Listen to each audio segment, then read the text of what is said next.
तो दोस्तों आरबीआई की नए रूल के हिसाब से अब आपको 50,000 जुर्माना लग सकता है अगर ये काम नहीं करते हैं अपडेट अपने बैंक अकाउंट में अगर नहीं करवाते हैं अपडेट तो आपको 50,000 जुर्माना लग सकता है। आप जेल भी जा सकते हैं। क्या है नियम, क्या है रूल, आपको इस वीडियो में बताने वाला हूँ। सबसे पहले दोस्तों आप हमारे डैशबोर्ड पे देखते ही आप समझ गए होंगे मैं किसके बारे में क्या बताने वाला हूँ, क्या समझाने वाला हूँ। सबसे पहले दोस्तों आरबीआई का ये रूल है, आरबीआई का ये रूल है कि आप अपने बैंक अकाउंट में नॉमिनी अपडेट नहीं करवाए हैं। नॉमिनी अपडेट दोस्तों इसी पर हम लोग चर्चा करेंगे। नॉमिनी अपडेट नहीं करो। नॉमिनी अपडेट का मतलब क्या होता है कि आप कोई भी बैंक अकाउंट ओपनिंग करवाए हैं, आप उसमें अपना नॉमिनी नहीं करवाए हैं। नॉमिनी की वजह से आपके बैंक अकाउंट में जो भी पैसा है, आपके बैंक अकाउंट में जो भी पैसा है फंस जाता है, पैसा नहीं निकल पाता है।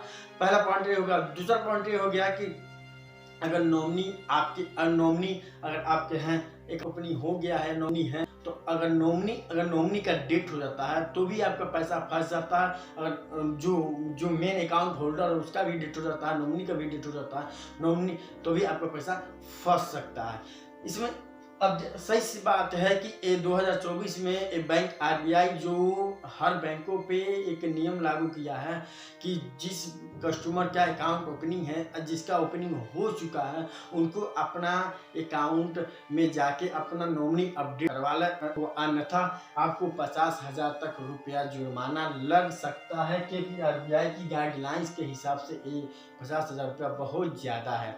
आप इसमें नॉमिनी अपडेट नहीं करवाएंगे तो आपको हर्जाना देना पड़ेगा। नॉमिनी से पता चला है, नॉमिनी से ही पता चला है कि आपका हमने उसका अपडेट हमने रखा है। नॉमिनी से ही पता चला है कि आज के समय में कि बिना 42,000 यानी 42,000 करोड़ रुपए, 42,000 करोड़ रुपए यानी जिसका कोई अता पता नहीं है, जिसे हम लोग काले धन बोलते हैं। 42,000 रुपये इसमें लिखा है कि इसमें लिखा जुर्माना 50,000 भर सकते हैं। और नॉमिनी अपडेट जो भी इस आरबीआई की गणना में, जो भी आरबीआई का गणना हुआ है, आरबीआई ने गणना करके बताया है कि 42,000 करोड़ रुपए जो मिला है वो बिना नॉमिनी और क्या बोलते हैं अकाउंट होल्डर जो मर चुके हैं उनके अकाउंट में पैसा इतना, जैसे किसी का कोई नॉमिनी है जिसका अकाउंट होल्डर मर गया है, नॉमिनी है, पैसा नहीं निकल पा रहा है, तो उसमें मान लीजिए किसी बहुत से लोग लावारिस अकाउंट है, जिसमें लावारिस अकाउंट में किसी में 50 रुपये है, किसी में 100 रुपये, किसी में 250 है, किसी में 100 2,000, ऐसे करके आरबीआई ने गणना किया और गणने में बताया 42,000 करोड़ रुपए, 42,000 करोड़ रुपए यानी 42,000 रुपये, यानी यहाँ पे 42,000 यानी के करोड़ रुपए, 42,000 करोड़ रुपए ये लावारिस है। लावारिस आरबीआई ने इसको गणना करके बता दिया है। और इसके बाद अब तो कुछ लोग कह रहे होंगे क्या बात है, 42,000 करोड़ है तो हमारे अकाउंट खाली है, 50-50 लाख रुपया भेज दें, 50-50 या 15-15 लाख रुपया भेज दे मोदी जी हमारे खाते में और हम लोग को बल्ले बल्ले हो जाएगा। तो दोस्तों ये गलत बात है, क्योंकि काला धन है, एक काला धन में इसको परिवर्तित कर दिया जाएगा। लेकिन दोस्तों एक काला धन में परिवर्तित नहीं हो पाएगा, क्योंकि लावारिस अकाउंट है तो उसको जवाब देना पड़ेगा। आरबीआई ने इसको गणना करके बता दिया है। अब दूसरी बात ये आती है कि इतना तो आप लोग समझ गए हैं कि नॉमिनी से अपडेट करने से आपका फायदा ये है कि अगर आपका नॉमिनी अपडेट रहेगा तो आप जिस समय चाहिए उस समय आपका पैसा मिल जाएगा। अगर आप न रहे तुरंत पैसा आपका हाथ में मिल जाएगा। ये पहला फायदा है। दूसरा फायदा ये होता है नॉमिनी अपडेट करने से कि लोन नॉमिनी अपडेटेड, अगर लोन लेना चाहते हैं भविष्य में या लोन लिए हैं तो नॉमिनी रहेगा तभी आपको लोन मिल पाएगा। अगर लोन ले चुके हैं तो नॉमिनी जाके अपडेट करवाइए। 1 अप्रैल 2024 से लागू हो गया है। जब तक नॉमिनी नहीं अपडेट करवाएंगे आपका लोन EMI है जो आपके ऊपर प्रेशर पड़ सकता है, हो सकता है प्रेशर पर भी गया होगा। दूसरा पॉइंट ये हो गया। दूसरा पॉइंट हो गया। तीसरा पॉइंट यह है कि अगर आरडी और एफडी नॉमिनी अपडेटेड नहीं है, अगर आरडी चलाना चाहते हैं, आरडी में इंटरेस्ट रखते हैं, एफडी में इंटरेस्ट रखते हैं, तो आप अपने आरडी और एफडी में भी जाकर नॉमिनी अपडेट कराइए। क्योंकि अब आने वाले समय में 1 अप्रैल से जो लागू हो चुका है, आने वाले समय अगर एफडी और आरडी करवाते हैं उसमें भी नॉमिनी अपडेट करवाना 100% अनिवार्य हो गया, जेन्युइन भी हो गया है। करवाना है तो करवाना है, बाद में कोई बात हो तो नॉमिनी रहेगा कि आपका काम सोल्यूशन, आपका जो भी समस्या रहेगा आपका सोल्यूशन हो सकता है। मान लीजिए अगर किसी के नाम से आरडी एफडी ओपन हो गया, जैसे मान लीजिए हमारे नाम से आरडी और एफडी हमने ओपन करवा लिया है और अपने नॉमिनी को अपडेट करवा दिया, बाद में उनको कुछ हो गया तो मेरा नॉमिनी रहेगा तो इस आरडी एफडी का हकदार हो सकता, ले सकता है। मेरे बच्चे भी, मेरे जो भी मैं जिसको नॉमिनी किया होगा वो ले सकता है। तो ये 3 बात हो गई। चौथा बात ये हो गया कि सिविल स्कोर। भाई सिविल स्कोर बहुत लोग नहीं जानते हैं, पढ़े लिखे कुछ लोग और कुछ अनपढ़ भी लोग जानते हैं सिविल स्कोर क्या होता है, लेकिन कुछ लोग यानी समझ के चलिए 100% में 75% लोग सिविल स्कोर नहीं जानते किसे कहते हैं और 25% लोग सिविल स्कोर जानते हैं। सिविल स्कोर ये होता है कि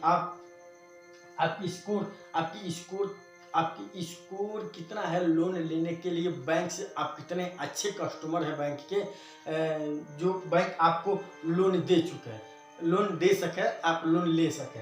इसके लिए सिविल स्कोर भी देखा जाता है नॉमिनी के हिसाब। नॉमिनी रहेगा बैंक में तो आपका सिविल स्कोर अच्छा रहेगा और अच्छा रहेगा तो आपको बढ़िया सा लोन मिलेगा। अब 5वां बात आती है ऑफर लोन। ऑफर लोन ये होता है दोस्तों, सबसे बढ़िया ऑफर लोन होता है। ऑफर लोन ये होता है कि अगर आपका नॉमिनी अपडेट, ये सारा चीज़ अपडेट रहेगा, ये सारा चीज़ अगर अपडेट रहेगा, आपका ये सारा चीज़ अपडेट रहेगा तो आपको ऑफर मिलेगा, बैंक ऑफर देगी। आप ऑफर के हिसाब से आप सारी चीज़ को कर सकते हैं। अगर नॉमिनी अपडेट रहेगा आपको होम लोन मिल सकता है, पर्सनल लोन मिल सकता है, आप बाइक लोन ले सकते हैं, आप जो भी लोन लेना चाहते हैं आप सारा लोन ले सकते हैं। आपको ऑफर बैंक खुद देगी, आपको बैंक बुला के आपको ऑफर लेने के लिए। तो इतना सारा तो आप समझ गए।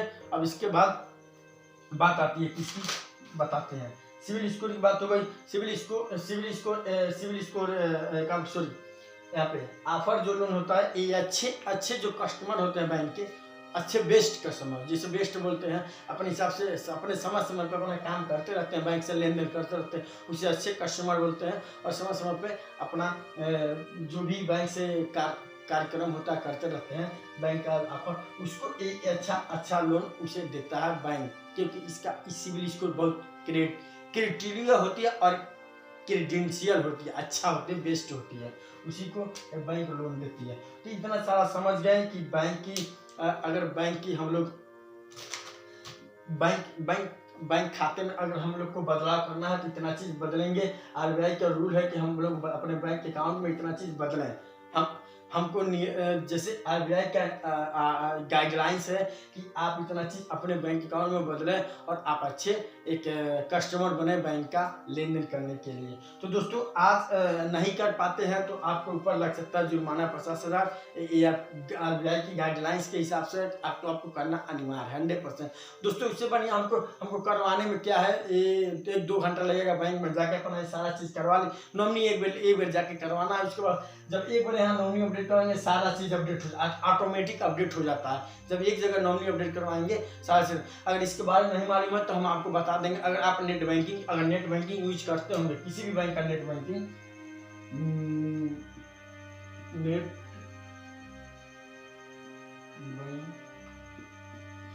अगर नेट बैंकिंग यूज करते होंगे किसी भी बैंक का तो आप कमेंट बॉक्स में कीजिएगा। हम कमेंट बॉक्स में अगर आप ज़्यादा से ज़्यादा कमेंट करेंगे तो हम पर्सनल एक प्रॉपर वीडियो बना देंगे कि अपने किसी भी बैंक के अगर अकाउंट हो और अगर उसमें नेट बैंकिंग है तो नेट बैंकिंग के माध्यम से आप अपना नॉमिनी घर बैठे ही अपडेट कर सकते हैं, कहीं जाने की ज़रूरत नहीं है। आप अपने घर बैठे नॉमिनी को अपडेट कर सकते हैं और उसका एक फॉर्म निकाल के बैंक में सबमिट करवा सकते हैं। बैंक में सबमिट कब करवाना है, आप नॉमिनी को अपने नेट बैंकिंग से अपडेट कर दीजिए, 24 घंटे में आपका अप्रूवल मिल जाएगा। और कभी भी जाइएगा बैंक में रिसीवी निकाल के रख रहे, कभी भी अपने मार्केट में जाइए, चाहे मार्केट में बैंक हो चाहे कहीं भी शहर में बैंक हो, आप जाइए उसको बस फॉर्म को साइन करके दे दीजिए, हो जाएगा आपका नॉमिनी अपडेट। क्योंकि आपका जो फॉर्म देंगे वो फॉर्म आपको फाइल में रखा जाएगा, जिस फाइल में आपके अकाउंट ओपनिंग हुआ होगा।